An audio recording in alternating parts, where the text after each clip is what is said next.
سلام دوستان عزیز، به جلسه پنجم آموزش صرف تو سال ضروری به وردپرس خوش آمدید. نام این جلسه هم آموزش خرید دامنه .ir. اگه میخوای هاست بخری که تو جلسه قبلی رو باید ببین. اگه جلسه قبلی رو ندیدی این جلسه رو نبین اصلا. اول با جلسه قبل بعد بیا این جلسه. اولین کاری که میکنیم، حالا من همین حالا بگم و شروعش کنم. خب اولین کاری که باید انجام داد برای خرید دامنه .ir باید همون کار رو که انجام بدیم دیگه، درسته؟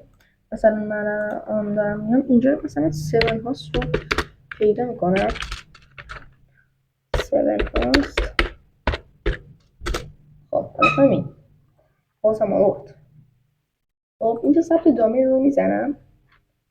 قسمت دامنه .ir رو انتخاب میکنم. یه اسمی مثلا این بشه .irش آیا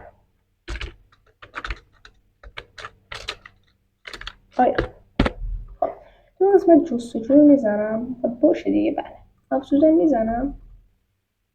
تکمیل سفارش رو انجامش میدم. اینجا گفته شناسی شما در عینی. خب این مهمه. یا میتونی اینجا ساختن شناسی جدید در عینی رو کلیک کنی، یا میتونی بیای اینجا بنویسی ایر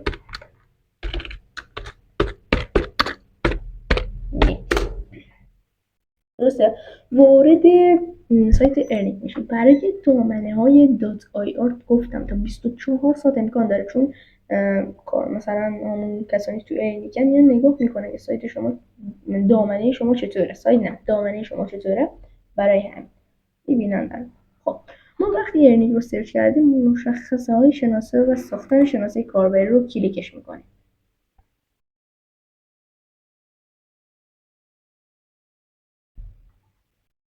خب توی قسمت انتخاب نوع شناسه اینجا گفته که اینها رو باید این راهش رو باید بریم. این راهش رو گفته. خب اولین کاری که باید بکنید، شخص حقیقی هستید، تکمیل فرم درفت شناسه شخص حقیقی رو کلیک میکنید.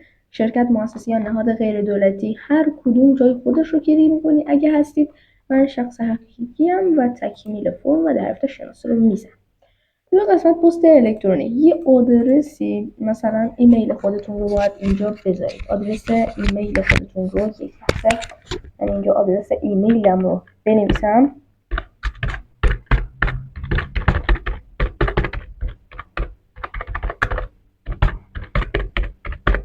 درسته؟ خب تو قسمت میزنم مرحله بعد.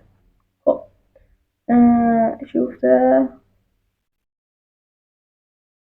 روی تازه بهش نظرم تکراریه، من چون قبلا با این ایمیل اومدم وارد شدم، پس یکی دیگه رو میزنم.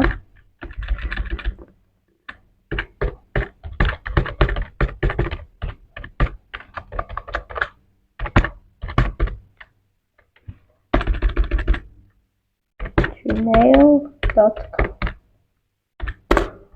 خب مرحله بعد رو میزنیم. اینجا کد تایید میاد به شما. خب وقتی که کد تایید اومد زمین مرحله بعد رو کلیک میکنیم. الان کد تایید برای من میاد که باید اینجا بنویسمش.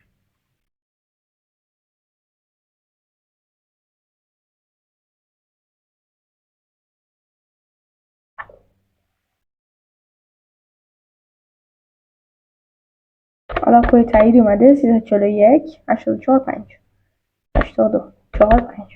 خب کد تایید برای من اومد اینجا. حالا این خیلی مهمه برای ما تو ثبت کردن در ساختن حساب کاربری در ایرانی.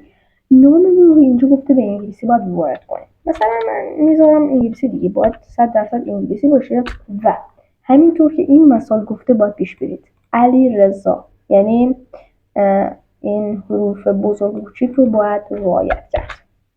من الان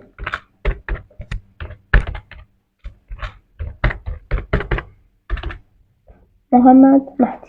درسته؟ تو این قسمت هم باید فامیلیتون رو بزنید.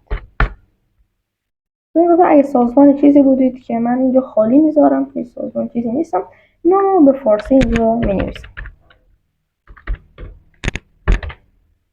نام خانوادگی ما هم اینجا به فارسی می نویسم. سازمان که بازم هیچ. کد ملیتون رو اینجا وارد میکنید. حالا من ادامهش نمیدم. نام پدر رو اینجا وارد میکنید. شماره شناسنامه اینجا یه ذره شاید گیر بگیر داشته باشه، گیر بده براتون. داستان شناسنامه، شماره شناسنامه رو اینجا میذارید. اگه شماره شناسنامه شما با کد ملی شما یکسانه، میایید اینجا عدد 0 رو وارد میکنید. عدد 0 رو وارد میکنید اگه یکسان هستن. جنسیت مرد زن هر کدوم که هستید رو انتخاب میکنید. تاریخ تولد، شماره موبایل و این پایین. ایران کشورتون رو انتخاب میکنید. استان یا ایالت رو انتخاب میکنید. شهر رو انتخاب میکنید. آدرستون رو میدید. کد پستی رو اینجا میدید. شماره تلفنتون میدید. این نیازی نیست.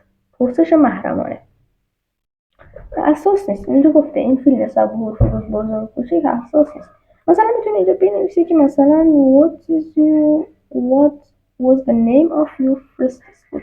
میگه اسم مدرسه چیه. من همین رو کپیش میکنم میذارم اینجا. حالا شما هر چی که میذاریدش، چیزی که وقتی بخواید رمز عبورتون رو عوضش کنید باید این میاد سراغتون که باید جوابش بدید تا اوکی بشه.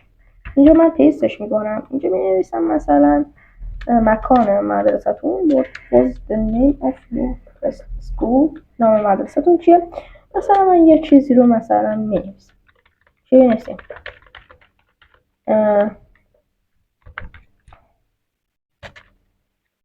مثلا یه چیزی رو بنویسم. همین البرزی که اینجا گفته نیازی نیست. اینجا رابطهای مجاز رو روی آزاد برای نمایندگان فروش میذارید و بازنگری رو میزنید. خب اینجا همه چی که تموم شد، اینجا از شما بازنگری به امضا میخواد که چیز خاصی نیست. انجامش میدید. یه عکس یه چیزی ساختنش رو وقتی اومد دیگه شناسه شما ساخته شد و بهتون ایمیل میاد که اوکی شدن.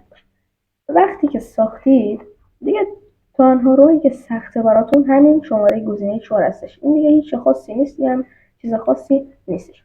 بعد که این کار تموم شد گرفتید شناسه ارنیگ رو به شما یا ایمیل میکنن یا تو همین صفحه بهتون نشون میدن. میاد تو این قسمت وقتی که شناس اوکی شد اینجا ارنیگتون رو پیست میکنید یا مینویسید. اینجا همون ارنیگ اونجا گرفتید اینجا میذارید. تموم که شد اینجا دیگه همون کاری که تو .com بود انجام میدید. میرید هاست میگیرید. هاستینگتون رو اوکی میکنید تو قسمت هاست وردپرس که تو جلسه قبل گفتم باید جلسه قبل رو ببینی اگه میخوای این جلسه رو به خوبی انجام بدی. یعنی مهمتر از همه جلسه قبل بود. خب دوستان رسیدیم به پایان کارمون. تا جلسه بعدی که وردپرس آغاز میشه خدا نگهدار.